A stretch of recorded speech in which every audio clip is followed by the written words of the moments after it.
internet access like we do. They didn't have the ability to connect to people in West Africa, Central Africa, South Africa, and this, that. They didn't have that ability, but we do.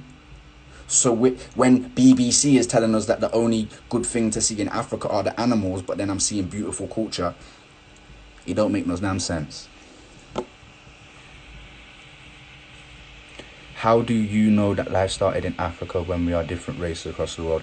I personally don't, but there are hundreds and hundreds and hundreds and hundreds and hundreds of scientists who have correlated this information and studied it, and it's been peer reviewed. So I'm able to trust that science that's been argued and debated for centuries and centuries until I see a better theorem.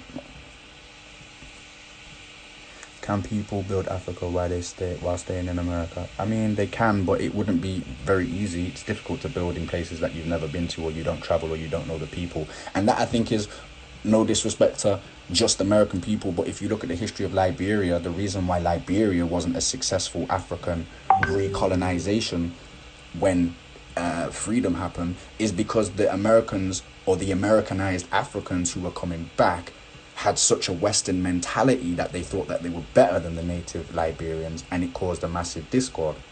A massive problem. So yeah, people of the West should go back to Africa and build, but it should be on the fact that they're on equal footing, on equal standing, not to go down there and act like, say, you're superior, because that's doing no different to what the European or what the Arab did when they came in, and we can't do that. That's not conducive. Do you believe in the DNA test that will share your person? No, I definitely don't. I don't do them DNA tests personally, no. Psychological warfare, yeah, we're going to get it in.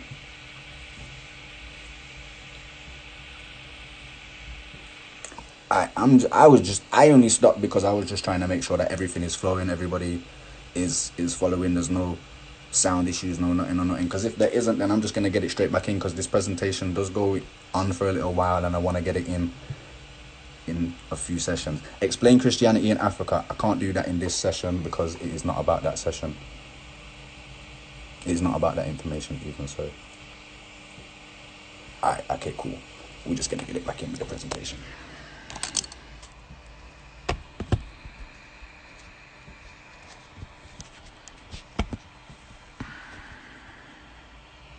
Boom, let me wipe off the comments.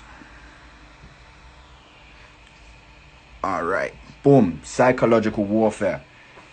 Before I even mention anything on this, people who don't think that they can be psychologically controlled, or don't think that they can be subject to mind control, are the easiest people to mind control. Do you know what I'm saying? People who don't think that they can have their mind controlled are the easiest people to have their mind controlled. Okay, but anyway, we're gonna focus on specifically on the agenda that is at play, that keeps us, the descendants of the diaspora, disconnected from the continent on a psychological level. Now, personally speaking, from my own experience in a life, speaking to any of the Caribbean brothers and sisters who are inside the place right now, me personally, I'm from the UK. And I bet that this is the same for the Jamaican and the Caribbean born inside America and other places. But when you start to tell a lot of Caribbean people that they are from West Africa or Central Africa ancestrally, a lot of them lose their minds. And I know this because when I've been in the Haile Selassie school over in Jamaica, and I'm telling them that ancestrally speaking, that yes, you are Jamaican nationally, but ancestrally speaking, you're West African, you are Ghanaian, you are Togon, you are from Cote d'Ivoire, you are from Gabon, Gambia, like these places here, you're from Nigeria. They're losing their minds, telling me, nah, me not African, me not, boy, African booty scratching my eye into that there. And I'm like, huh? Okay, so let's break it down. Alright, let's break it down.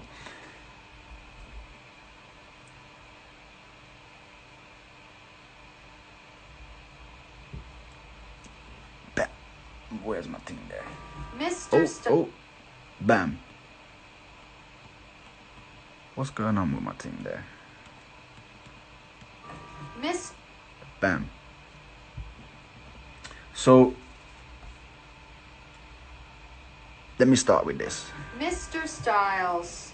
Who remembers what this is? How is it you always have something funny to say? Because I'm a comedian. Would you like to come up and teach the class? Yeah, I can do that. Very well, come on up. Instruct us.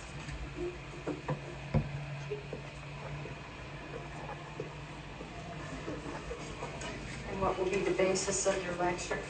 What? What are you going to talk about? Tell you if you let me talk, shoot. Done now. Come on. Come on. Okay. All right, does anybody know what the name of this place is? That's Africa. I know that. That's right, that's Africa. But did you know that Africa is the place where the body of the first man was found? My daddy says that makes it a place where all people originated from. That means everybody's really from Africa. Everybody. All y'all. Everybody. I'm from Africa. I'm from Crenshaw Mafia. Like it, now you from Africa. I'm from Africa. You from Africa. You African booty scratcher. Punk, I'll kick your ass. Okay, boys, that's enough. Count to 10 and be quiet. I'll get my brother to shoot you in the face. Get your punk ass brother, Trey. bitch. I get my daddy. Trey. You saw Gyro, motherfucker. Ain't your That's bitch. it. Enough. Ain't nobody's bitch, Bobby, bitch. are you listening? Yo, I know say you remember that film. I know say you remember that film, Boys in the Hood. But what's mad is I like to incorporate that scene there because that's the same type of situation that we find ourselves, or the children find themselves in today, wanting to disassociate themselves so bad that they're prepared to fight their brothers and sisters for them thing there. Because there's been such a negative impression and worldview created about being from Africa that nobody wants to associate with it. They're literally denying themselves. And who can honestly sit here and say, as a African person ancestrally, that you've gone out of your way to ensure at some point in your life that people know that you are not African? Because I did it. People be like, so what, you're African? No, I'm Jamaican. Don't be making that mistake, because all I'm seeing in my mind is disease, poverty, war, corruption, them thing there. To the point where I'm wanting to fight. I've used that lyric, African booty scratcher. I don't know that there's people in the room here right now that have used the term African booty scratcher, and it's all based on a psychological warfare agenda to have you disassociated with the continent. And this is what we're going to be getting it in with right now, because it is all about one nation under the control. All right. Anyway, let's get it in. What I think is mad ironic about the statement that people are making from Jamaica, for example, let me go back so you can make sure you can see that. What I find mad ironic is, physically speaking, when you look at both faces from both countries, Jamaica and Ghana, for example, you're going to see that the phenotype is the same. They both have rastas there. They both love red, gold and green. Despite the popular belief, you know, a Rastafari population is actually bigger in Africa than it is in Jamaica. When you compare Jamaican music, hold on, let me make sure, let me start that again. When you compare Ghanaian and Caribbean music, it's very similar.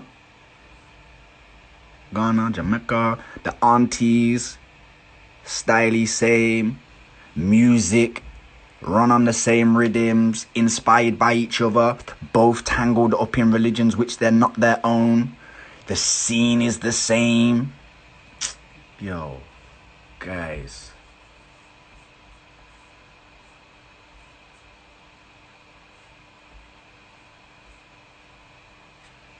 From a different perspective, something that I always like to mention as well, when you actually check the landscapes and the environments of the two countries, Jamaica and Ghana, they're both extremely similar, which was a blessing and a curse for the European slave drivers and the kidnapped ancestors who were forced into slavery. Because imagine this, imagine you was a person who was used to this environment here. You know about the ecology, you know about the different trees, you know about the different herbs, you know about the weather and all of this, that and the third. So for the Europeans who are kidnapping these people who are going to be put to slavery here and work plantations, they know that they know how to work the ground. So that was a blessing for the Europeans. However, because the Africans that they were kidnapping here were used to the terrain, used to the environment, used to the herbiculture, that also worked in their advantage. So when you have people like Nanny of the Maroons she was helping liberate African people by utilizing guerrilla tactics that they were able to utilize and learn from back home, because the environment was the same, the horticulture was the same, you understand? So it was a blessing and a curse. But just a little sprinkle of science, because, you know, sometimes people don't want to believe it, but I'm just going to read this real quick. It's an abstract from the West African ethnicity of the enslaved in Jamaica, slavery and abolition. It's a journal of slave and post-slavery studies, and it is from the 2013 edition, volume 34. And basically the study employs the mitochondrial DNA analysis of present-day Jamaicans in order to assess the ethnic origins of their enslaved female ancestors. Males, including white overseers and masters, do not contribute to mitochondrial DNA because, for those who don't know, it's just a female thing.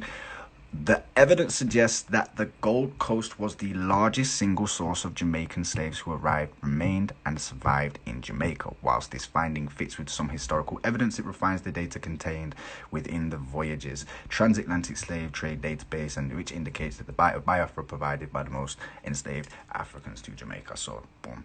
For those who don't want to believe it, science is also backing it up with mitochondrial DNA, saying that this area here in Ghana today is where a lot of the people came from. Boom.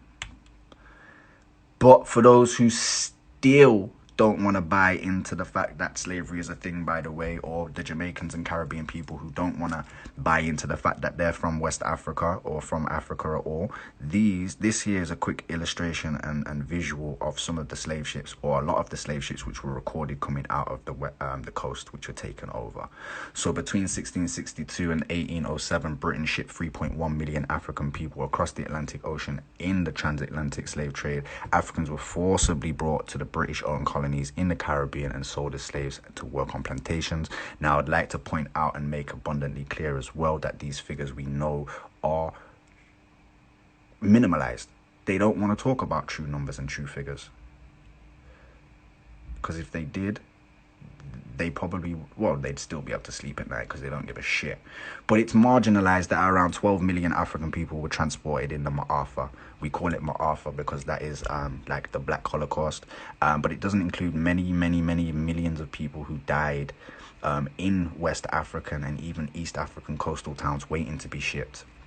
And it doesn't also include the people who jumped over ship believing that death was sweeter than bondage. And you know, I think, you know, I'm gonna be very real. You know, every time I think about that, like, I get a little bit sad because, you know, it's deep. Like, it's fucking deep. Like, you know how mortifying and, like, I don't know if any of you have ever feared for your life before, and I've feared for my life in it, and it's fucking scary in it. But imagine being marched from here all the way to here, and then you are fucking kept in a pen for you don't even know how long, to then be taken on a fucking journey in a place you don't even know. Nah, don't even get me started. I can't even deal. My point is, Caribbean people are African. But one thing that's obviously also difficult to believe about the Caribbean disassociation to their African roots is the fact that in Jamaica, as a specific example, their national heroes are both Nani, the Queen Maroon of Ashanti, and Marcus Garvey, who was talking about the unification of Africans and the return of the diaspora. So it's crazy that they have these idols and these national heroes, but they still want to talk to me about nah, we're not African. That to me is cognitive dissonance at its finest.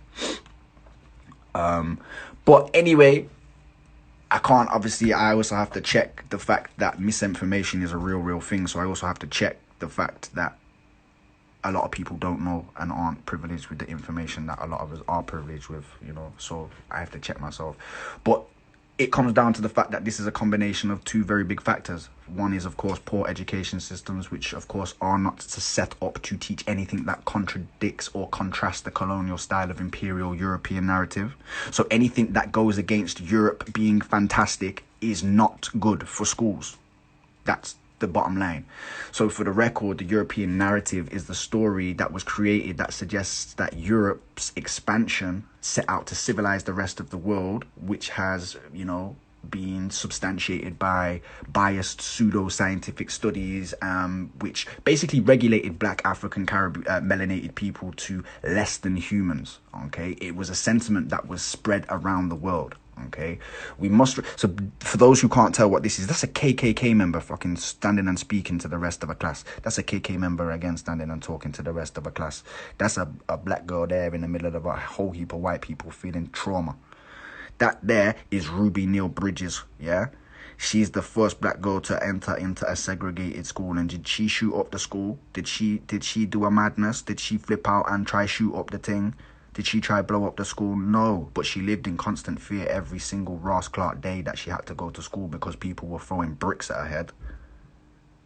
We also have to remember as well that the plantation might be done, but it's now about the school to prison pipeline, because there's now more African melanated people in prison than there was ever on a plantation at any one time.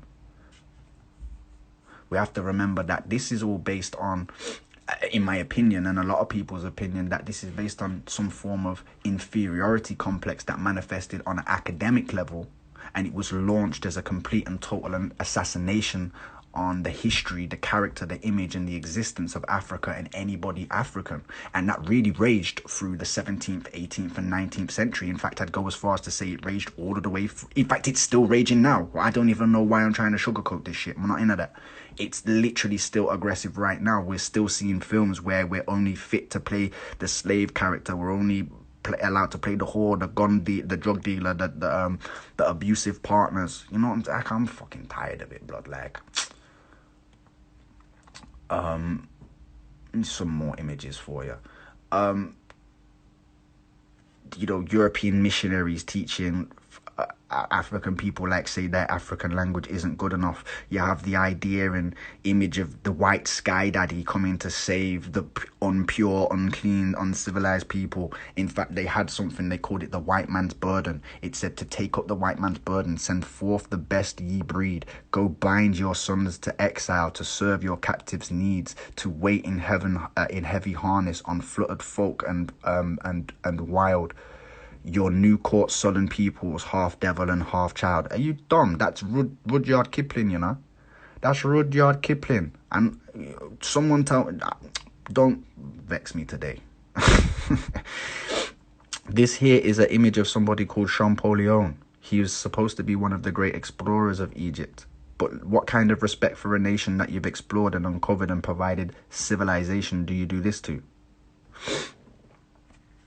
There's a quote that actually serves us perfectly at the moment, and it was given to us by somebody called G.H.F. Hegel, and it completely summarizes the European sentiment of Africa. He said that Africa has no part of the historical world and made no contributions to human history mankind enjoyed. Are you dumb, bruv? This guy tried to tell us that Africans are pre-logical and 2/3 human. This guy here, who's got bigger bags of crack under his eyes than what he looks like he smoked for the previous 3 days of this painting, is gonna try to tell me that we are pre-logical and 2/3 of human beings. This person, by the way, sorry, G.H.F. Hegel was a top historian. He was a top anthropological historian. He was responsible for creating the textbooks that people were learning all across different places in the world at his period of time. To understand just how destructive of an effect that had on the world, you have to look no further than Australia's dehumanizing, marginalization of the natives. Right up until 1967, Aboriginal people were regulated and considered to be flora and fauna. They were forced to live in reserves, and it was only up until the 70s that they could own property. They couldn't own property. So people came in, told them how they should live, and then told them that they can't even live how they're telling them to live. Do you understand how backwards that is? So I'm going to come into your home, tell you how to eat your food, but then when it comes to eat the food, I'm telling you can't eat. You understand? Anyway, to go further, in South Africa, in Namibia, in Botswana, and in Angola, they had systems of licensing that allowed Europeans to hunt indigenous people. They hunted people so much that the San people were hunted to near extinction. In the 18th century and the early 19th century, it was so normal that the European military officials that coordinated it considered it to be no different to hunting wildlife. Now, this type of dehumanization is just the tip of the iceberg. Obviously, we can go deep, yeah? But a lot of it is vaguely documented, so to avoid making their predecessors look bad. But up until, I'd say, like the 20th century, so like 1950, 1960, history has been written almost exclusively by everybody else except African people. Let me say that again. Up until around 1960, history has been written almost exclusively by everybody except African people. And it is so strange that there is no problem with Indian people archiving their own history. Chinese people can archive and document their own history. Russian people can document and record their own history. But when it comes to Black, African, Caribbean, melanated people, it is seen as divisive. It's somehow seen as racist. It's only now in the kind of last recent years that we've been able to actually write our own history. And there is still not enough of us. Many people are learning more about Africa through the eyes of the people who... Most people are still seeing Africa through the eyes of the people who benefit from their oppression. Okay? I can't even be bothered to go into these two crackers. But these are some of the images from like the Age of Discovery.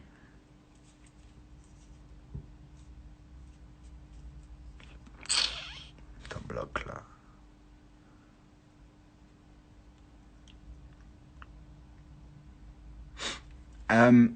Just a real quick one. Another way that African people have found themselves to be frozen out of the global history network is because a lot of modern day history has revolved around scrutinizing documents, which is something that Europeans made sure they worked very hard on destroying when they invaded and colonized Africa. So, for example, the universities of Songhai, Malé, Timbuktu, they had thousands and thousands and thousands of manuscripts, but when they were colonized, when they were invaded, the Europeans ensured to destroy them so that when they could say, well, history, the only way we determine history is based on documents. But if you haven't got documents, then you can't determine your own history. So we'll write your history. And then all of the people of Mali are looking at themselves thinking, but you came in and you destroyed it.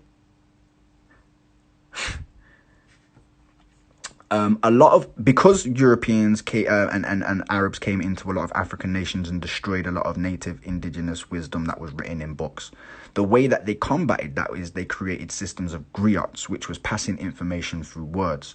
Now, the problem with that is European or Western standards of history have only just now began to accept oral tradition as accepted methods of history. There's a person, his name is Professor Trevor Hugh Roper, and he said at a speech that I heard from Oxford University, he said that there is no African history, but only a history of Europeans in Africa, and the rest is darkness, and darkness is not a subject of history. Let me say that again because I thought it was so profound. He said that there is no African history, but only the history of Europeans in Africa. The rest is darkness, and darkness is not a subject in history.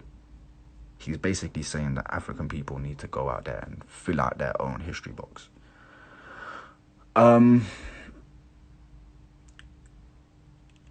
Because these are the griots. This is the way that African people tell stories, through song, through dance, through elaboration, through creativity. The auntie telling the story to the children in a fableized manner.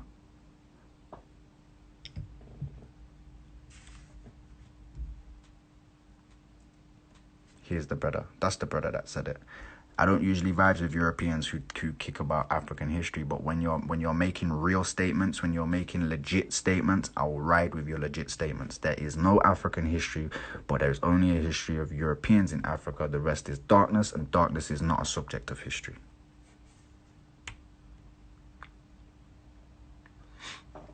But the narrative that they have thrust down our throats is the slavery narrative. We can see it in all of the Hollywood big films. We are taught in our schools, and to be honest, the private prison industrial complex, okay, like I said to you before, is very, very serious. It's very, very active. But you need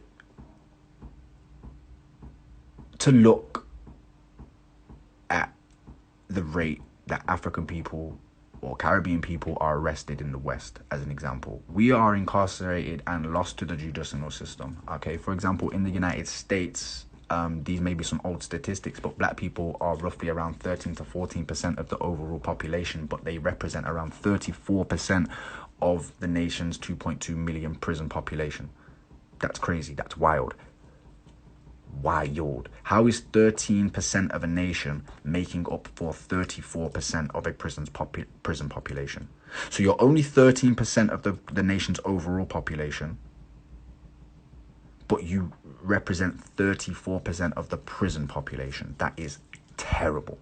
Shockingly, and contrary to a lot of people's understanding and belief, in England here where I live, more black people are, well, as black people, you're actually more likely to end up in prison than you are in the United States. Okay, when you compare the figures in proportion, 3% of the UK identify as black, African or Caribbean, but represent a staggering 12% of the total prison population. So we as African people, as black people, as Caribbean people, we have gone from basically being on the plantation, like I said, to the private prison industrial complex. Okay, plantation overseers and lynch mobs to police officers, beat cops and judges with grudges.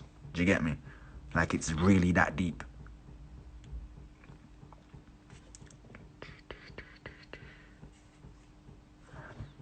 Imagine that. That's how people used to have to get taught, you know. That's how Dr. Ben learned about ancient Egypt outside of the classroom, because the teacher wouldn't have him inside the classroom. But he did that. He did that for us. Do you get me? So that he was able to learn the information and share it, so that people like myself, maybe not me specifically personally, but people like myself are able to, you know, share the information and empower other people. The private prison industrial complex, school, pipeline straight to the prison.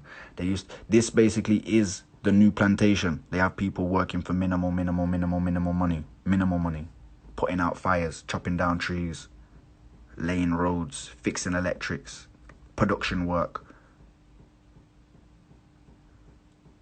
But they'll still murk us. These are old images. Man like Eric Garner and Kean Breed, lock him down in the street. The boy that they killed in the street, what's his name now? No disrespect to the boy. Trayvon. His peak. All whilst they're out here benefiting. But the mad thing is, you know, the trick is the education system. It highlights periods of invasions, conquests, pillages, kidnappings, lynchings, rapes, and other savage acts synonymous with slavery. And the trick is to create such a negative image within the minds of the black African person that we're broken and always in bondage, and that the desire to look into so basically they want to just destroy the image of history so bad that our desire to look into history has been completely diminished. So it leaves the space for disassociation, and then disassociation allows for self-hate to grow, and then when self-hate grows, then self-destruction becomes a motive. When self-destruction becomes a motive, you then begin to attack other things that look like you. Now, if you can't hear what I'm saying there and look around the black community and understand that that's what's happening and has been happening, for as much as there is an enemy outside of our community, there is also an enemy within inside us that has been psychologically inserted and inseminated. Then maybe you are one of those people who believe that you can't be mind controlled. And that's deep. You know, but I can only speak from my own experience, and I completed high school, and I don't actually remember covering any serious topics that provided any historical context to my Caribbean ancestry or my African ancestry, or of my ancestors, facilitating anything great that wasn't given to us by somebody else. Okay, when it comes to Black History Month, the same repetitive program that skims over the 60s and the 70s and the black inventors of the 20th century was rolled in year in, year out. As if to say that that's all we've ever done. Now, conveniently, the curriculum doesn't go far back enough to talk about the socially, scientifically, spiritually advanced civilizations that of people like Mali, Bakongo, Timbuktu, Ouagadougou, Mauritania, or the Swahili Confederation. It doesn't talk about any of those. Okay? It doesn't want us to think about the amazing side of the great things. They just want to put these things in our minds. The lynchings. They want to have us in constant fear. Lynching of Claude Neal, 23, African brother. Nah. This was recent, 2015. A Haitian brother. They're still like, nothing ain't changed. Can't hear nothing about shit's changed. Because the worldview of African people, black people, is still the same. We still have little pussyholes like this dickhead here, who's not black, out here screaming nigga this, nigga that, nigga that. Nah, rude boy.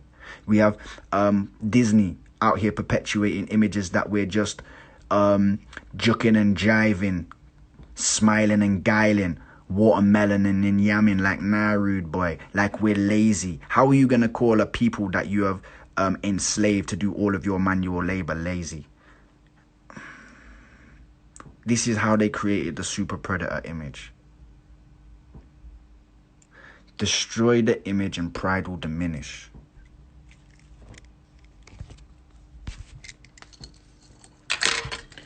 Basically, I know that this live stream is going to end in a moment because you can only do an hour at a time.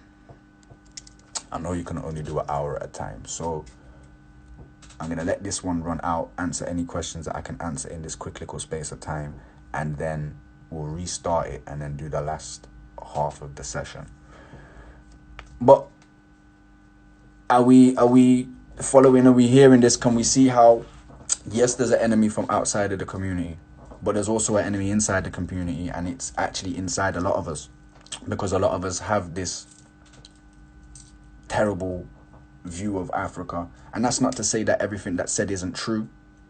That's not to say that everything isn't true, because there are terrible things that go on in Africa, you know. There are terrible things that go on. However, there's terrible things that go on in London. I know of like 6 stabbings and like 2 shootings that have happened in England in the last few weeks. So terrible things happen here too, but they don't blow them out of proportion. More people probably get stabbed in England in mindless attacks of mindless acts of aggression here than probably in places like Ghana. Yet people don't have the same fear for walking the streets here in England as they would do if they were walking in Ghana. Do you understand? Somebody's saying, what's the solution? The solution begins with the re-education. It begins with taking control of the education, actually censoring the information that you're filtering in, because that's where it begins. Your mindset is where it starts. Begin teaching the children the things that you're learning now, so they don't have to unlearn them.